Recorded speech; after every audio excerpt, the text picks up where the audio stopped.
गीता में कहे हैं कैसे कैसे कौन सा गुण रहने से भगवत प्राप्ति होती है।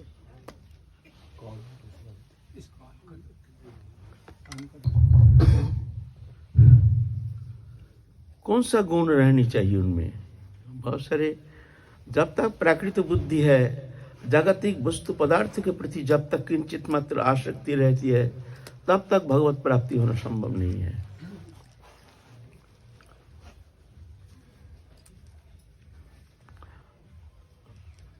भगवत प्राप्ति के लिए हमको और कितना समय इंतजार करना पड़ेगा, इसका जवाब आप दे सकते हैं।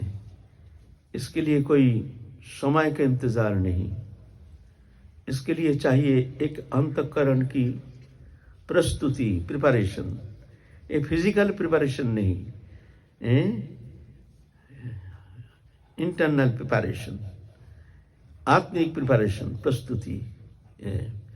जिस दिन आप देखेंगे आपके मन में एकमात्र भगवत चरण प्राप्ति बगैर जागतिक दृश्यमान कोई भी वस्तु पदार्थ के प्रति किंचित मात्र आसक्ति नहीं, इच्छा रहित, आप भगवत प्राप्ति बिना जीवन धारण करना बहुत कठिन हो रहा है, असंभव हो रहा है। अगर ऐसी स्थिति आपके मन में आ गई है तो आप ये निश्चित समझ लेना आपके सामने भगवत दर्शन, भगवत प्राप्ति दूर नहीं है। किसी भी अवस्था में काल चक्र में आप जा नहीं सकते, ले नहीं सकते काल चक्र आपको, ऐसे होता नहीं है। समय क्या है? समय है आपके मानसिक जो प्रस्तुति है, प्रस्तुति की कमी है। जैसे मान लीजिए एक शरणकार के पास एक गहना सोना दिया जाता है, सोना तो सब एक ही दाम है, वैल्यूएशन एक ही है। ऐसा सोना टुकड़ा दो, उसका जो दाम है, एक गहना दो, उसका दाम भी वही है। ये नहीं गहना है उसका दाम ज्यादा है, ऐसा नहीं, कीमत एक ही है। ऐसे सभी जीवात्मा है, सभी भगवत अंश है, लेकिन अंश होने से क्या है, इसमें भेद है। एक है बहिर्मुख जीवात्मा, एक है उन्मुख जीवात्मा। बहिर्मुख जीवात्मा जो भगवान को जानते नहीं है, भगवान कौन है, भगवान से हमारा क्या संबंध है, शरीर को ही अपना स्वरूप मान लिया, जिस कारण शरीर संबंधी वस्तु पदार्थ में आसक्त होकर के दृश्यमान जागतिक वस्तु पदार्थ से आनंद प्राप्ति का लालसा लेकर के शब्द स्पर्श रूप रस गंध इसी में ही आनंद है जान करके इसके पीछे ही अपने समस्त कर्म चेष्टा, भौतिक पदार्थ, भौतिक वस्तु प्राप्ति के लिए समस्त कर्म चेष्टा, वो जानते नहीं है मैं कौन हूं, जानने का इच्छा भी नहीं। यह है बहिर्मुख जीवात्मा। ये भी भगवत अंश है, लेकिन यहां भगवान क्या कहते हैं? समोहं सर्वभूतेषु न मे देशो अस्ति न प्रिय।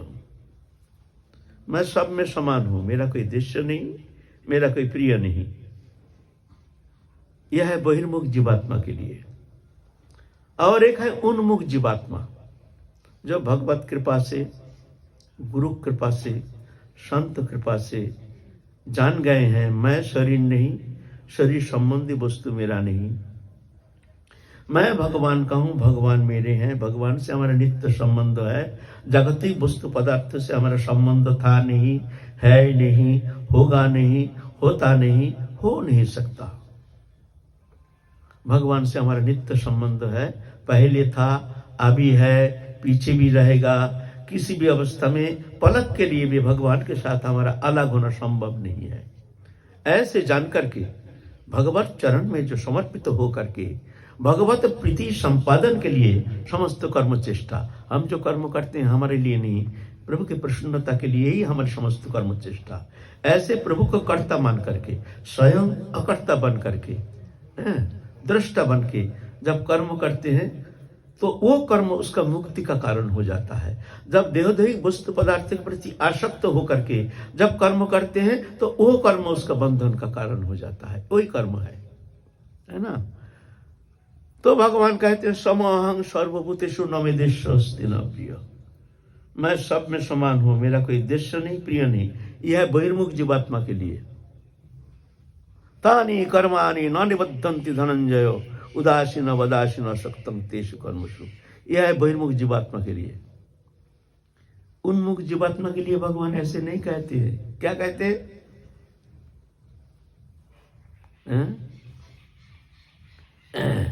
समहं सर्वभूतेषु न मे देश अस्ति न प्रिय जे भजन्ति तुमं भक्ता मोहिते तेषु चाप्यहम्। यह अलग शब्द कह रहे हैं भगवान। जो भक्ति के साथ मेरा भजन करते हैं, मोहिते, वो मुझ में है, मैं उनको हृदय में धारण करके रखता हूँ। तेषु चाप्यहम्, उनके भीतर भी मैं ही रहता हूँ। मैं ईश्वर का कोई दृश्यमान जागतिक कोई वस्तु पदार्थ के प्रति उनके कोई लालसा नहीं। हमको ही देखते हैं, पूरा हृदय में हमको ही देखते हैं, हृदय में हमको धारण करके दिन व्यतीत करते हैं। यह है उन्मुख जीवात्मा। अहं भक्त पराधीनो अस्वतंत्री बुद्धि, जो मैं भक्त को अधीन हूं, मेरा कोई स्वतंत्रता नहीं है। कौन सा, क्या कारण है? कारण क्या है ना? कारण ऐसे है, जैसे मान लीजिए एक सोना जब हम स्वर्णकार के पास देते हैं, जब तक गहना नहीं बनता है तब तक वो धारण करने लायक नहीं होता है। जब गहना बन जाता है तो अब जा करके उसमें पॉलिश चढ़ता है, तो कंठ में धारण करके शीशा में देखते हैं, अपने को शोभायमान देखते हैं, जो कितना सुंदर है। ऐसे ही भगवान जब भगवत शरणागत हो करके ऐसे अप्राकृत गुण से एक अलंकार बन जाते हैं।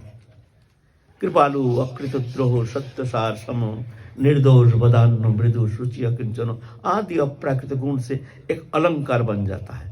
फिर जाकर भगवान उनको कंठ में धारण करते हैं। ऐसा थोड़ी होता है सभी जीवात्मा, सबको थोड़ी भगवान कंठ में धारण करते हैं। सबके लिए कई थोड़ी कहते हैं मैं अहं भक्त पराधीन हूं, ऐसा थोड़ी। ऐसे भक्त है ना, बहुत कठिन है ना, इतना सरल नहीं है। जब तक नाता जगत का तब तक भक्ति न होए, नाता तोरे हरि भजे भगत का है सोए। हम लोग तो नाता जोड़ के बैठे हैं ना, घर छोड़ के भी बहुत सारे नाता है हमारा। आश्रम से नाता है, चेला चीटी से नाता है, मान प्रतिष्ठा में नाता है। ये भी नाता है, ये मत समझना जो हमारा नाता है नहीं। हमारे संसार में, संसार के साथ हमारा कोई संबंध, बहुत सारे संबंध है, अभी देखने में आता नहीं है। देखने में लगता है जैसे नहीं, हम तो एकदम पार करके आ गए। कुछ नहीं, कुछ नहीं, बहुत सारे और बहुत कुछ बाकी है। काम क्रोध मद लोभ की जब तक मन में खान, तब तक पंडित मूर्ख तुलसी एक समान। वो तो बैठा है भीतर में, काम क्रोध लोभ, ऐसा है ना। जिस दिन उस स्थिति आ जाएगी हमारे मन में, ऐसे लालसा आ जाएगी जो अब भगवत चरण बगैर जगतिक कोई दृश्यमान वस्तु पदार्थ के प्रति हमारी किंचित इच्छा नहीं। अब कैसी भी हो, हमको चाहिए, ठाकुर जी को चाहिए। तो समझ लेना अब समय, मंजिल ज्यादा दूर नहीं है। अगर मान लीजिए तो अतिरिक्त अगर कोई भी वासना भीतर में है, मंदिर मस्जिद प्रचार जश प्रतिष्ठा, तब तक जानना जो अभी वहां पहुंचना संभव नहीं है ना। तो हमारे गुरुदेव ये सब अतिक्रमण करके निश्चल अवस्था में पहुंच गए थे। तीव्र साधना, एकांत में। एकांतता साधक के लिए बहुत अपरिहार्य है। जो एकांत में नहीं रहते, एकांत माने एका अंत, माने अकेला है और कुछ कोई नहीं है पास, उसको कहते हैं एकांत। जंगल में जाके दर्जन साथ है तो उसको एकांत कहा नहीं जाएगा। जंगल में हम भजन करते हैं, लेकिन हमारे पास बहुत सारे लोग आते हैं, वो एकांत कहा नहीं जाएगा। घर में रह करके भी आप एकांत हो सकते हैं। दर्जा बंद कर दो, किसी से मतलब नहीं, लेना ना देना, मगन रहना, दर्जा बंद कर दो। किसी से सारा दिन में किसी से कोई व्यवहार नहीं, मोबाइल को फेंक देना। ये भी एक बहुत सारे व्यावहारिक एक ये बनता है हमारे लिए, एक व्यवहार बन जाता है, और व्यवहार साधक को खा जाता है। मैं देखता हूँ, प्रैक्टिकल में दिख रहा हूँ, व्यवहार साधक को खा जाता है। व्यवहार मुक्त होना बहुत जरूरी है ना। तो हमारे गुरुजी ये सब अवस्था से निश्चल अवस्था में पहुंच गए थे। जंगल में रहते, एकांत में रहते थे, किसी से मिलते नहीं थे, जंगल में ही रहते थे। कठोर तपस्या, कठोर साधना।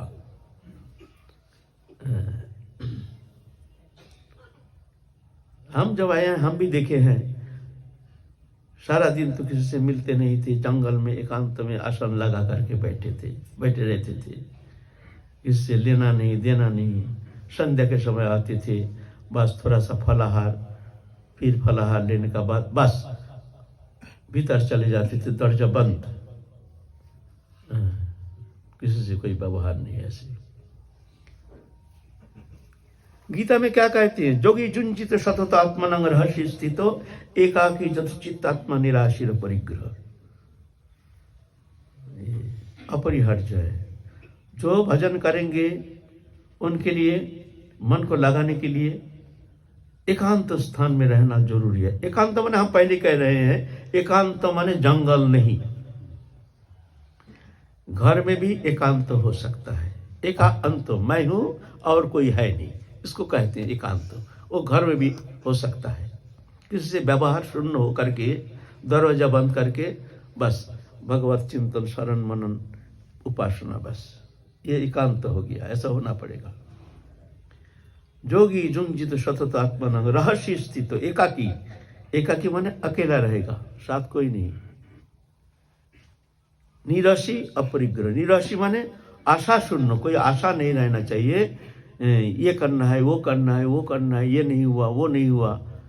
थोड़ा सा भी कहीं मन में आशा रह गई है तो समझ लेना वो आशा के कारण तुम्हारा मन विषय में जाकर के, वो जिस वस्तु प्राप्ति के लिए तुम्हारे मन में इच्छा है, उस वस्तु प्राप्ति के लिए, प्राप्ति साधन के लिए तुम्हारा मन विवश होकर वहीं जाके लग जाएगा।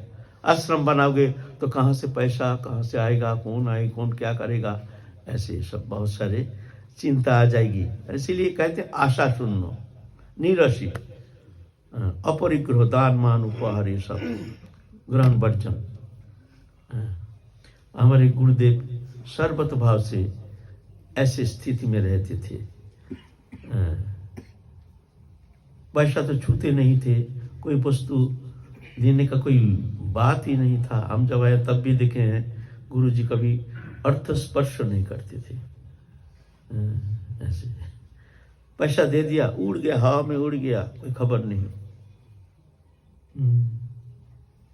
एक दिन एक जन, उस समय हम रहते थे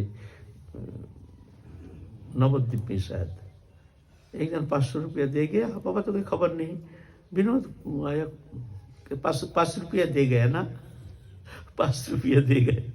हमारे ना बाबा आए तो 500 रुपया दे गया। ओ अच्छा, बहुत पैसा दिया। खबर नहीं। हम ही रखते थे उसको, सेवा में लगाने के लिए उसको रखना जरूरी था। आश्रम होने का कारण सेवा के लिए तो संग्रह परिग्रह होना जरूरी है।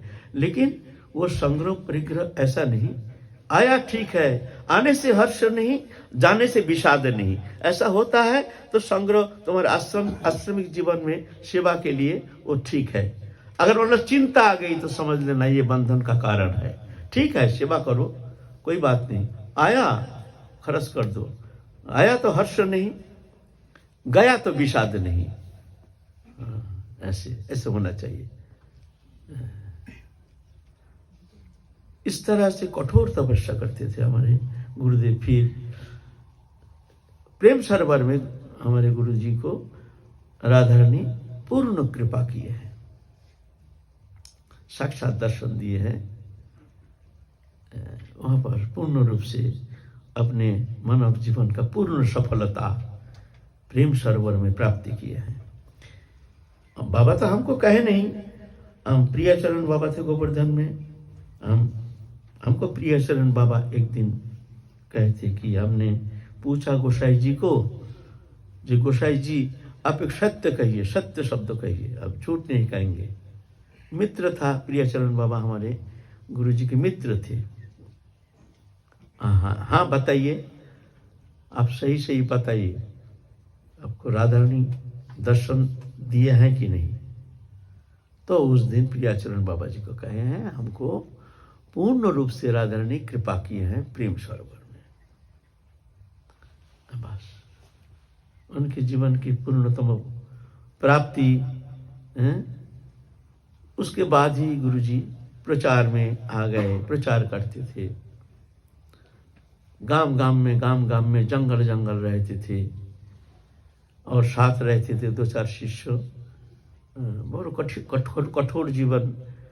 गुरुदेव तो फलाहार करते थे, हम लोग उनके लिए भी बहुत कठोर परीक्षा, कठोर वैराग्य अवलंबन करना पड़ता था। आश्रम में खाने के लिए कोई वस्तु नहीं था, जंगल में रहना है, खाने का कोई व्यवस्था नहीं, माने चिंता के अगम्य।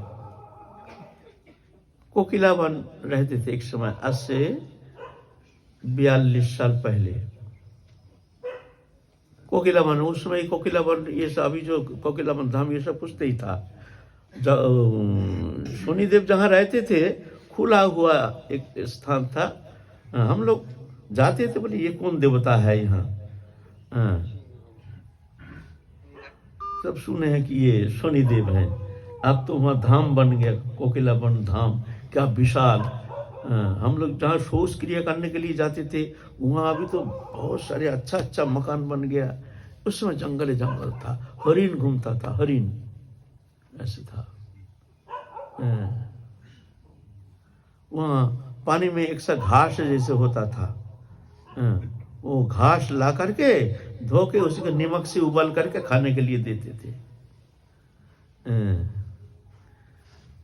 और गांव से चून भिक्षा करके लाते थे। भिक्षा करना जरूरी था, चाहे कितना भी आश्रम में व्यवस्था रहे, तुम्हारे लिए नहीं, तुमको भिक्षा करने के लिए जाना जरूरी, अवश्य तुमको जाना पड़ेगा।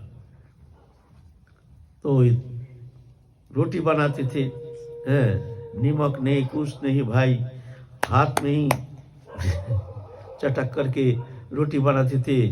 एक तरफ मोटा, एक तरफ पतला, एक तरफ जल गया, एक तरफ कच्चा, कभी भारत का नक्शा तो कभी ऑस्ट्रेलिया का नक्शा, ये सब डिजाइन बनते थे। रोटी फेंक दिया, खाओ खाओ मत खाओ मत खाओ, रोटी का डिजाइन ऐसा था। हाथ में ना वो बनाना आता नहीं, खाओ। और जंगल का साग खाते खाते आखिर में हमारा अवस्था बहुत बिगड़ गया। एक दिन इतना उल्टी, आंख के सामने वही घास आ जाता है, और उल्टी भाई उल्टी। हे भगवान, ये घास, इससे कब मुक्त करोगे प्रभु? कब तक घास खाएंगे ऐसे, जंगल का घास? बहुत कठोर तपस्या।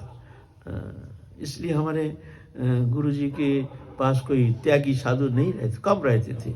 इतना कठिन तपस्या, इतना कठोरता शिक्षा देते थे, लेकर के गांव में घूमते थे गुरुदेव। वहां से गए एक बार तपोवन की तरफ, सोचे भाई आप तो जंगल का घास से तो मुक्त हो गया, आप कुछ ना कुछ तो दूसरा वस्तु तो कुछ खाने को मिलेगा।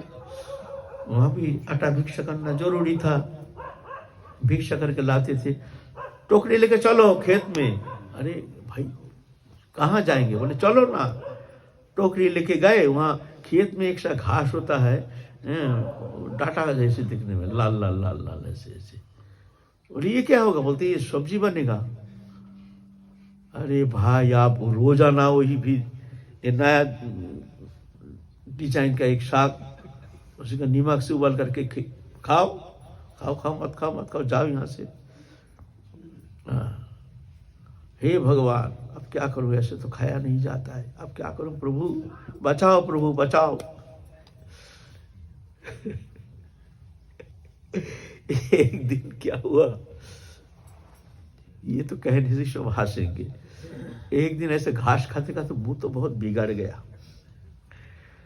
तो एक दिन कहा जी दादा तेरा कढ़ी बनाने से कैसा होता? कढ़ी? तो हाँ कढ़ी बन जाएगा। हमने सोचा बढ़िया होगा भाई, एक दिन तो कम से कम मुंह तो उस तरह बदलने का मौका मिलेगा। थोड़ा सा कढ़ी से, अब थोड़ा सा कढ़ी खा करके थोड़ा सा जीव को तो थोड़ा बदल सकते हैं। मन प्रसन्न हो गया, आज तो कढ़ी बनेगा भाई, आज घास नहीं बनेगा।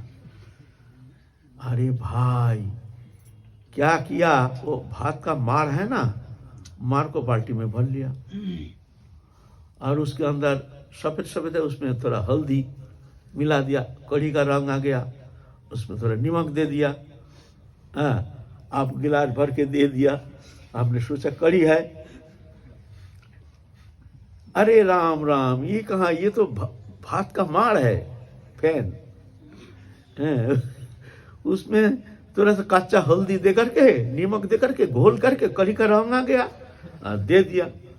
हमने सोचा भाई चलो आज कढ़ी से खाएंगे। अरे वो तो और मुंह बिगड़ गया। ऐसे बहुत कठोर तपस्या। गुरुदेव सब जानते थे, लेकिन हम लोग उनका वैराग्य को शिक्षण के लिए गुरुदेव इस तरह से शासन करते थे, इस तरह से वैराग्य शिक्षण के लिए गुरुदेव इस तरह से हम लोगों को तैयार करने के लिए चेष्टा करते थे। उस समय समझ नहीं पाए जो गुरुदेव कितने उनकी करुणा हम लोगों के प्रति, हम लोगों को वैराग्य जीवन रक्षा के लिए, एक अच्छा त्यागी साधु बनाने के लिए उनके जो प्रयत्न ये अचिंत्य है। एक दिन क्या हुआ, आश्रम में तो कोई रोटी फोटी मिलता नहीं था कुछ खाने का। एक दिन भिक्षा करके आए, शाम को गिरिराज परिक्रमा दे करके, तो भाई सूखी रोटी कैसे खाएंगे? तो हमने पूछा भैया थोड़ा सब्जी उब्जी है?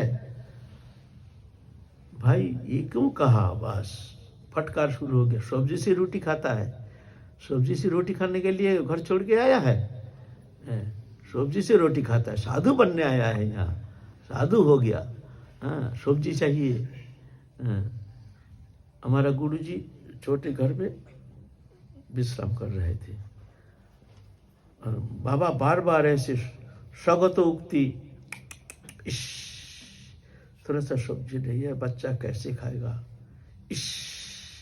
ऐसे स्वगत उक्ति हम सुन रहे हैं। बाबा ऐसे बहुत पश्चाताप कर रहे हैं, लेकिन ये शब्द नहीं कह रहे हैं कि सीतानाथ थोड़ा सा सब्जी रख देना कल से।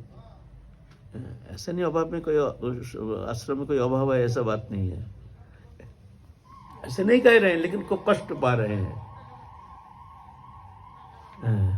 हमने सोच रहे हैं भाई गुरुदेव तो कष्ट तो को पा रहे हैं, बार बार स्वगत उक्ति कर रहे हैं, बच्चा कैसे खाएगा, थोड़ा सा सब्जी होने से तो कम से कम 2 रोटी खा लेता, बार बार ऐसा कर रहे हैं। लेकिन ये नहीं कह रहे सीतानाथ तू है कल से ऐसा करना। फिर हमने चिंता किया जी गुरुदेव चाहते हैं कि हम लोगों को ऐसे वैराग्य जीवन गठन हो जाए जिससे हम लोग परमार्थी जीवन में आगे बढ़ सकें। क्यों, जहाँ भोग वृत्ति जिब्बा लालसे जे इति उति धाय, शिष्णुदर परायण कृष्ण नहीं पाए। जीवा के लालसा ये बहुत खतरनाक है। जीवा के लालसा जैसे अन्न ऐसा मन।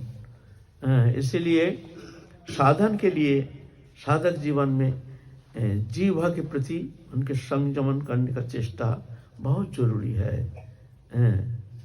ऐसे ये शिक्षा देने के लिए गुरुदेव ऐसे करते। ऐसे बहुत सारे घटना है गुरुदेव के सान्निध्य में थे तो ऐसे ही कठोर जीवन अवलंबन किए हैं।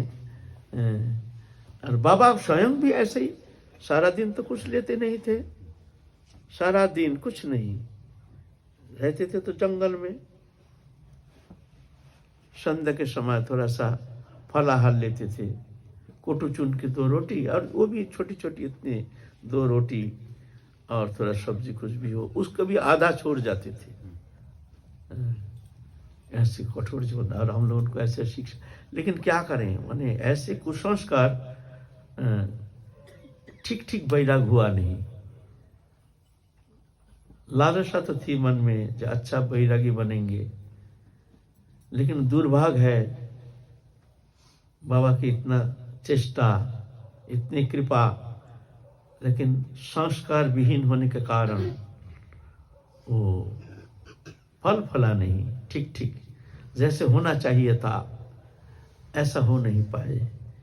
ये बहुत दुख की बात है, कहने में लज्जा होती है, लेकिन कहना पड़ता है। अच्छा, कल हम लोग चलेंगे फिर आगे। वहां से जब वृंदावन गए फिर क्या हुआ? अरे वृंदावन क्या, और सुनो बात। थे भगवत निवास में, तो अचानक क्या हुआ, कोई बांदर डंडी है, उसका ना कहती अमल ताश नहीं, क्या बोलते हैं, तो बांदर डंडी जैसे होता है, ठीक सजीना जैसे। तो बोलते दादा ये तो फल दिखने में तो अच्छा लगता है, क्या इसका सब्जी बनता नहीं है? क्या माना है? बोलते हाँ इसका सब्जी बनाएंगे। अरे भाई जानता नहीं वो खाया जाता है कि नहीं खाया जाता है, जंगली चीज है, ऐसा कोई बात है? भाई लिया और तोड़ा और रसोई किया, सब्जी बना के दे दिया। हाँ, और हम लोग उनके साथ और 2-4 वृद्ध भी रहते थे। उस समय कृष्ण गोविंद था, कृष्ण गोविंद हमारे साथ था 40 साल पहले। हमने कृष्ण गोविंद को बोला, कृष्ण गोविंद भैया तो खाना नहीं, खबरदार, ये क्या चीज है, खाने से क्या रिएक्शन करेगा कोई ठिकाना नहीं, खबरदार खाना नहीं। हम भी खाए नहीं, हम 2-4 डांडी ऐसे लेके देखा भाई कैसे डिजाइन है, ऐसे ऐसे करके रोटी तो ऐसे खा लिया। और 3-4 वृद्ध है, वो तो जानती नहीं है भाई, खा लिया थोड़ा सा। सुबह से रात 12 बजे तक जा रहे हैं दस्त शौचालय, 8 दर्जन खाए हैं, और लाइन लग रहा है जैसे सुबह से हजारों लोग जा रहे हैं शौचालय में, एक के पीछे एक, एक के पीछे एक चल रहा है। संध्या के समय हम गए, देखते हैं सब अवस्था खराब हो गया, सब एकदम मृत्यु सज्जा में शायित हैं। हम खाए नहीं, हम 5 बार सोच गए, 5 बार 2-4 डांडी थोड़ा सा देखे, हम गिन गिन के 5 बार हम गए, हमारा याद है। तो वो वृद्ध जो है थे, उनकी स्थिति क्या है आप चिंता करो।